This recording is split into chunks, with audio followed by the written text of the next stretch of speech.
읽어주는 교과 제6과 아브라함의 뿌리 5월 7일 안식일의 일몰 시간은 오후 7시 27분입니다.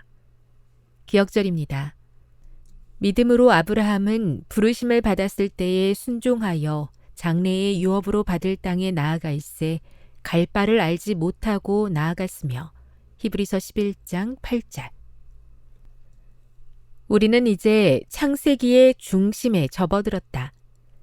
이 중요한 부분은 아브라함의 여정을 다루게 되는데 아브라함으로 하여금 그의 과거를 버리게 했던 가라라는 하나님의 첫 번째 부르심에서부터 시작하여 또다시 가라는 명령으로 아들을 통해 이루게 될 것 같았던 미래도 포기하게 하시는 하나님의 두 번째 부르심까지 살펴볼 것이다.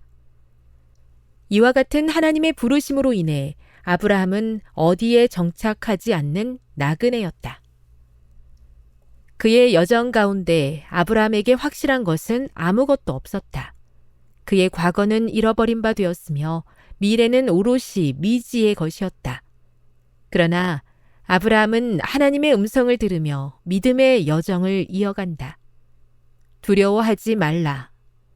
하나님의 이 말씀으로 아브라함의 여정을 세 부분으로 나눌 수 있는데 우리는 6, 7, 8과에서 각 부분을 함께 공부할 것이다. 믿음의 신뢰이며 히브리 성경에서 믿음의 사람으로 기억되는 아브라함은 신약에서 가장 많이 언급되는 구약 인물이기도 하다. 이번 주 우리는 그 이유가 무엇인지를 함께 살펴보기 시작할 것이다. 학습 목표입니다. 깨닫기. 하나님의 명령에 따라 모든 것을 버리고 떠난 아브라함의 삶에 나타난 하나님의 인도하심을 확인한다. 느끼기. 아브라함의 부족함에도 불구하고 은혜로 베풀어 주신 하나님의 구원에 감사한다. 행하기. 눈앞의 이익을 쫓기보다 하나님의 말씀에 순종하는 데서 오는 기쁨을 경험하며 살아간다. 다음의 내용을 안교소 그룹 시간에 함께 토의해 보십시오. 1. 이사를 얼마나 많이 해보셨나요? 새로운 곳에 적응하면서 가장 힘들었던 것은 무엇입니까? 2. 하나님께서 아브라함에게 그의 고향과 가족을 떠나라고 명령하신 이유는 무엇입니까?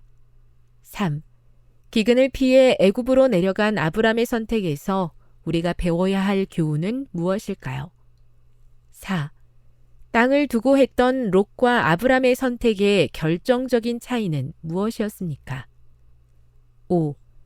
롯을 구하기 위해 군대를 이끌고 나간 아브라함의 마음의 동기는 무엇이었습니까? 6. 아브라함이 멜기세덱에게 11조를 드린 이유는 무엇입니까? 7. 이번 주 함께 공부한 아브라함의 모습에서 꼭 배우고 실천하고 싶은 것은 무엇입니까? 결론입니다. 아브라함은 가라는 하나님의 명령에 따라 가족과 고향을 떠났습니다. 이는 아브라함을 통해 믿음의 계보를 이어가시고자 했던 하나님의 계획이었습니다.